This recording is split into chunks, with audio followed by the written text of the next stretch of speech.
All right, well, good morning, everybody. It's great to be here at the Canada Strong and Free Conference among so many passionate conservative leaders, leaders in politics, leaders in business, leaders in the community.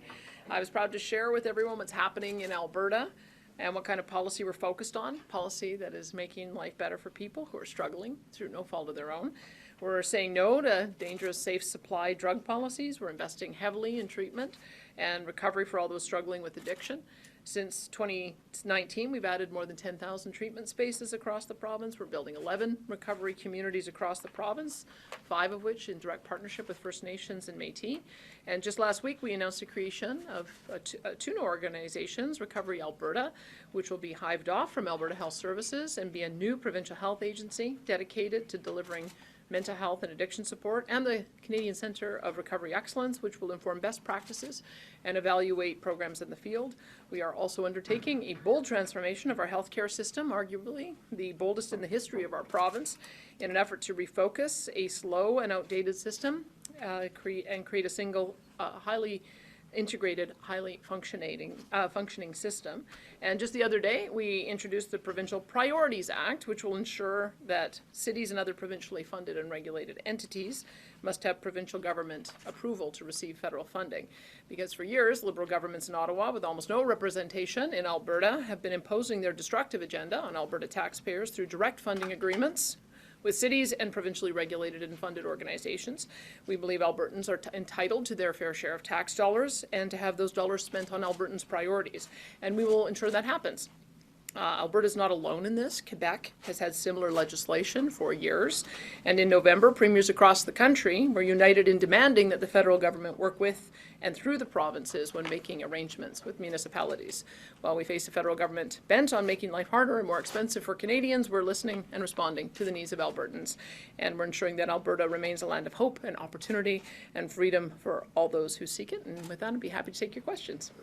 And we'll go with Ian first, then we'll come here. Premier, do you expect any other provinces will follow you specifically on this provincial priorities approach that you've well, I can tell you when we were at the COF meeting, where it was first delivered to us by the Canadian Affairs Minister, I think is what he calls himself, from Quebec. They printed it off and everybody took a copy home. And we also had a statement in our communique that talked about how we believe that the federal government should be working with us rather than going directly to municipalities. So I wouldn't be surprised if others follow Quebec leads. As a follow, is the province prepared to replace the funds that you're hoping that municipalities and other parties are not going to take if this legislation goes through? Well, what I would hope will happen is that the federal government will work with us on our priorities for housing, for infrastructure, and for transportation projects like they do with Quebec. In Quebec, they announced $900 million to the Housing Accelerator Fund.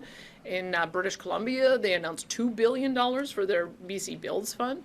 But in Alberta, they've swooped in and they've got a special deal with Edmonton, a special deal with Calgary. They've handpicked 6 different municipalities to work directly with and left over 340 other municipalities out in the cold. We just don't think that's fair, pitting one region against another, big city against small city, rural against urban. And so we're going to be insisting that they work with us. So we'll see. I mean, they know how to do this. They worked collaboratively with us to identify a 10-year funding arrangement for healthcare. They worked with us to identify 4 program areas where we could jointly work on together. For some reason, and I think it's politics, they're choosing not to work with us on certain issues, and it's not right. So I believe that the federal government should do the right thing, make sure we get our equal per capita share, and we'll see what happens if they don't. It's my turn. Thank you. Hi. You've mentioned Quebec, and when you were here a few months ago to announce your representative of Alberta in Ottawa, you also talked about the Quebec way of doing things. I'm wondering, have there been any evolutions in your talks with Quebec of any like cooperation or collaboration on certain issues? To Ian's question, I know that you're talking about it with all premiers, but have you sort of talked a bit more about it with Quebec? The forum that we use to get together is the Council of the Federation. Mm-hmm. And so we have another meeting coming up in Western Premiers happening in June in Whitehorse and then in July in Halifax. So that would probably be the next time that I have a chance to either speak with Premier Legault or one of his designates. But no, we don't have regular communication. No. And on cough, I think there was a call last week or around Today. when the housing, again today, okay. But there was one also, I think last week, when Prime Minister was doing all these housing announcements in provincial jurisdictions. I think you I think we're spoke. having our COP meeting today to Okay. talk about that, Do you yeah. expect, because you said at the end of your conversation up on the stage that you were hoping that others would also be more vocal, like Alberta or Quebec. Do you expect a sort of united front measure or strategy between COP? The provinces are the strongest when we have a united front. And I don't mean to keep going back to the health accord, but that to me is an example of how cooperative federalism should work. It's our area of jurisdiction, healthcare. When we initially started off the program, it was supposed to be cost shared, 50-50. The federal government has not lived up to that commitment. We worked for years to try to get them to get back to that 50-50 funding arrangement. In the absence of that, they had an envelope package, and all of the premiers said that we want to be able to get the same per capita funding. And if any province gets a sweetener, that every province would have it written into their clause that we get the same thing. And as I understand it, all of the provinces got the same per capita funding. We have slightly different ways in which we'll be implementing that. But that's what cooperative federalism should look like. And that's the demonstration of what happens when the provinces stand together. Something else because there's all these announcements on housing. Because I hope there's so. all these. I hope so. The thing is, Quebec and BC have already got theirs. And so the federal government is playing divide and conquer with it, unfortunately. But we'll have a conversation on what the strategy should be. But I can't imagine any of my provincial counterparts saying, we got ours, so too bad for you. That's just not the relationship that we have at the table. The relationship we have at the table is we recognize that everyone should get their equal per capita share, that our northern territories probably need more than equal per capita just because of the extra costs associated with doing business up north and the small populations. But I would say that I would expect that the premiers will be united on this. And we'll go to pink blazer in the back, and then back to the left here. Kate McKenna, CBC. Premier, according to Royal LePage, the cost of a home in Calgary has increased nearly 10% in the last year. It's set to go up again according to Royal LePage. I'm wondering what you're going to do to increase the number of builds in that area. Well, I can tell you we certainly do not want to have the housing crisis that we see in Toronto and Vancouver, where attainable housing is just out of reach of most young people. We're hearing stories, for instance, of people who are buying houses in Edmonton and then commuting to Vancouver on the plane and then coming back to Alberta because of how expensive it is in British Columbia. And that would be, we certainly are not going to allow for that situation. I believe if you look at our housing prices in both Edmonton and Calgary, we're at the lower end of how much it costs for median income that you need to be able to buy a house, and we want to keep it that way. But we have worked with the municipalities and with our building association to identify some of the problems. The biggest problems that we have right now, quite frankly, are regulations and permits, the length of time it takes to develop an area structure plan, issue a development permit, issue a building permit. And we have some shining examples of municipalities who brag about being able to get a development permit in a few days or building permits within a few weeks. That's what we're asking. We have more to come because we know that if we can partner on being able to take the burden off so that we are able to get more houses built by the private sector. That's our preference. We're looking at ways that we can accelerate transportation projects, because if you can build out a road that opens up a 10,000 person community, that's another thing that we would be able to do. And then when it comes to affordable housing, and we make the distinction, attainable housing is that kind of first home that you buy as a young person, so that you can start building wealth. Affordable housing is for our most vulnerable, and we know that we're going to have to build that too. So we have a plan to build $840 million worth of affordable housing over the next 3 years. We think that'll be 25,000 units. So it's a hybrid approach. On a slightly different topic, I'm wondering what premiers are getting from the federal Conservatives when they write and publish letters about the carbon tax. What do you mean by support? Is there any orchestration on the federal level? No. There's, we all share the concern about the impact that we're seeing in our jurisdictions. I read the news just like anybody else, so I can see what the federal leader is doing. But I can tell you our concern comes down largely to the fact that our province is operating 90% or more than that, almost 100% of our heating in our province is through natural gas. And now with the carbon tax on natural gas, it's $4.09 per gigajoule, whereas the cost of gas is $1.80 per gigajoule. Like it's insane that we have a tax that is more than 2 times the price of the base cost of the fuel for people to heat their homes. We're a cold province.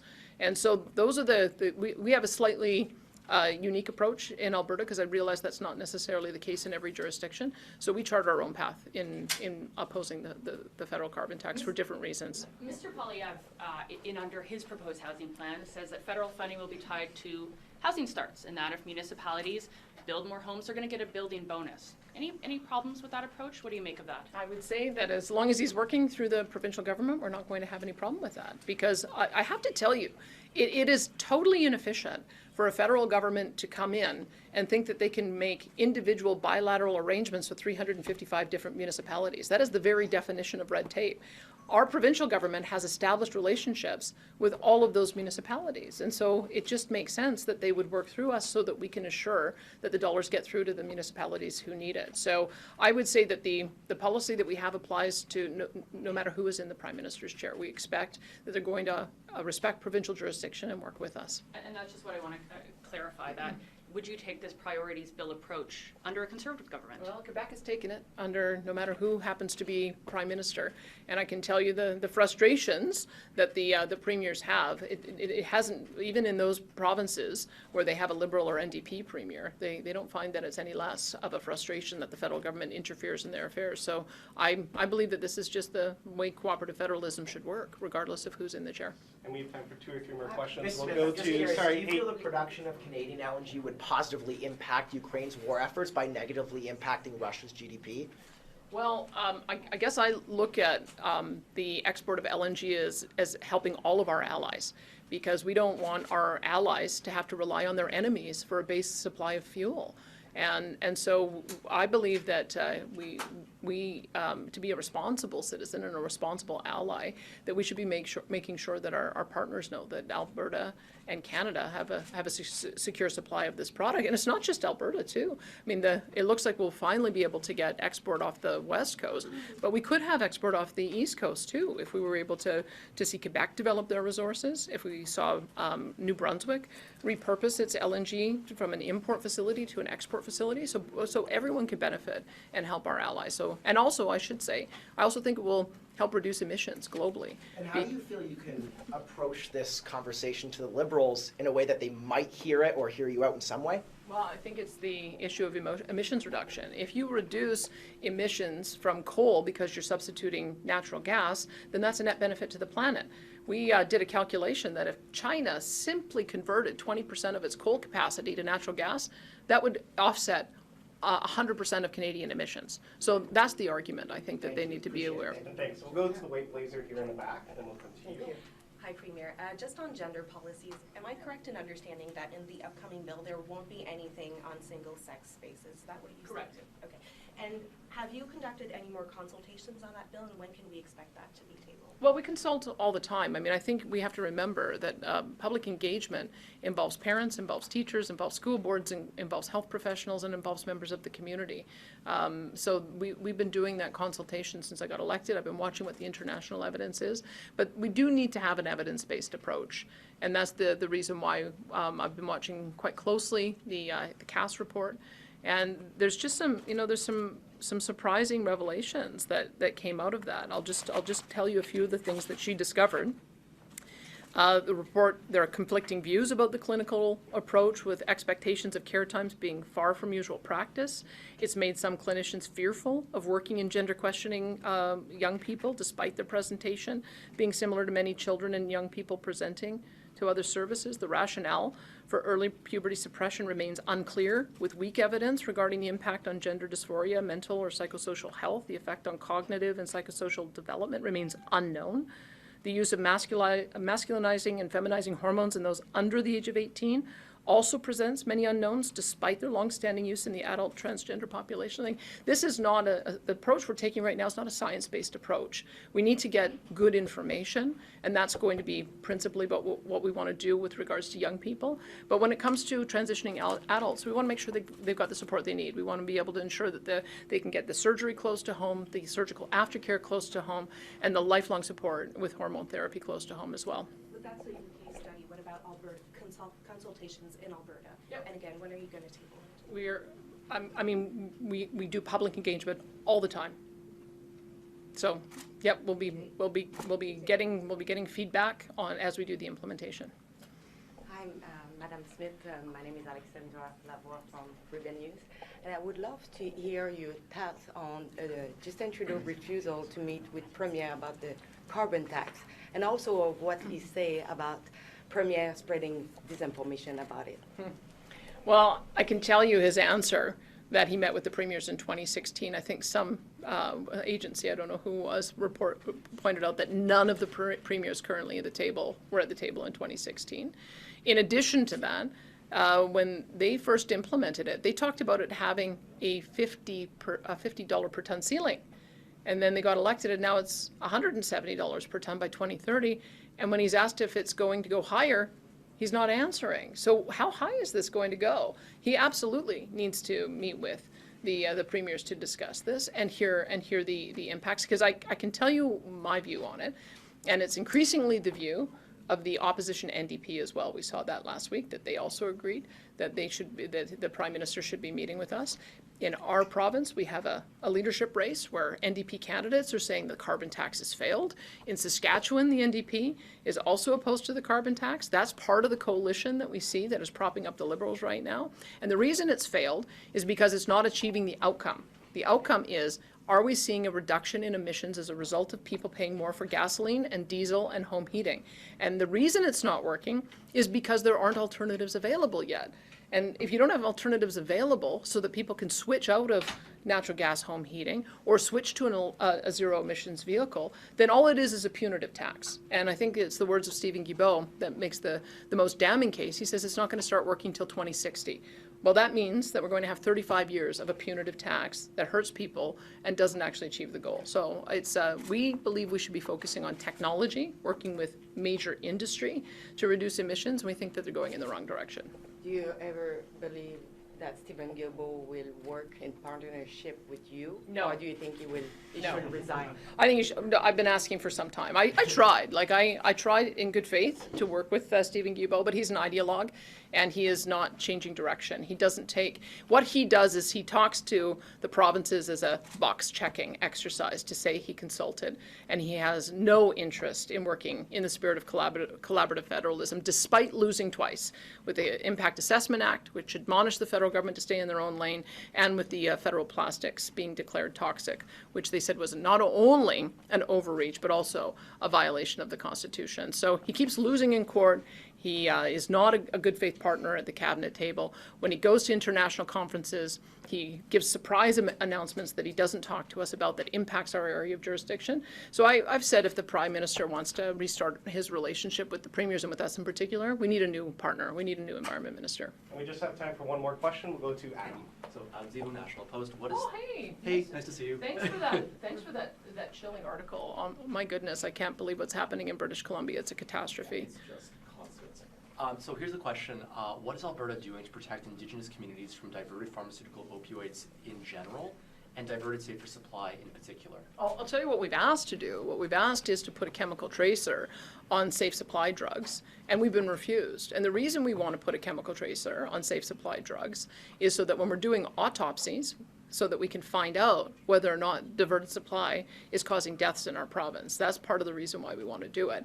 But I think maybe that's probably part of the reason why the federal government doesn't want to do it. They don't want to know that answer. But when we hear seizures from the RCMP, and the RCMP going public with press conferences talking about tens of thousands of pills that they've seized that have been diverted from safe supply, and then a gag order coming down saying they're not allowed to talk about it anymore, we know there's a big problem. So my counterparts have met with their counterparts in British Columbia. So we've got my Public Safety and Emergency Services Minister and my mental health and addictions minister who have met with their BC counterparts, and I hope that they'll work with us on that. I mean, I'm not trying to dictate to British Columbia what their policy should be. I think that the consequences of it are becoming clearer every single day, especially to those poor nurses on the front line who are now having to load up crack pipes because that's the definition of harm reduction. We will not be doing that in Alberta, but I think what they have an obligation to do is to make sure that their policy doesn't end up impacting our market and doesn't end up impacting coming into Alberta. So we'll be increasing